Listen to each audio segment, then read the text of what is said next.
Доброе время суток, дорогие зрители! Я вас приветствую на своем канале.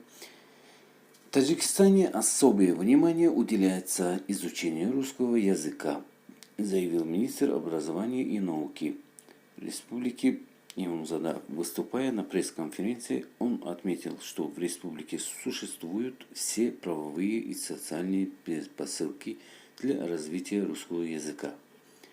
Говоря о развитии русских школ в Таджикистане, министр сказал, что в стране одновременно существует десятки русских или смешанных школ. Он разделил эти школы на три части. Во-первых, это школы, в которых дается только российское образование, обучение проходит в соответствии с российскими образовательными стандартами. Такие школы действуют в Душанбе, Худжанде, Нуреке и Кулябе. Во-вторых,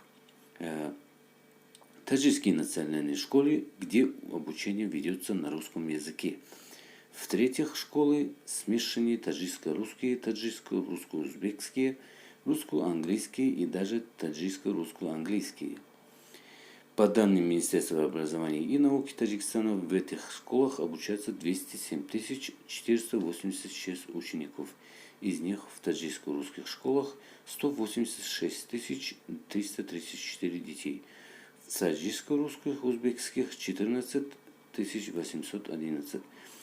Таджикско-русско-английских 6122.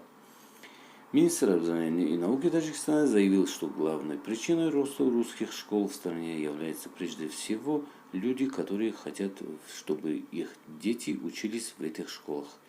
49 учителей, которые приехали в Таджикистан из России для обучения детей, были приглашены по просьбе граждан республики.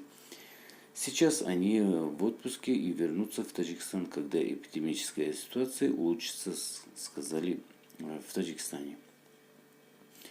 30 августа 2019 года правительство Таджикистана приняло постановление государственной программы совершенствования преподавания и изучения русского языка и английского языков в Республике Таджикистан на период до 2030 года.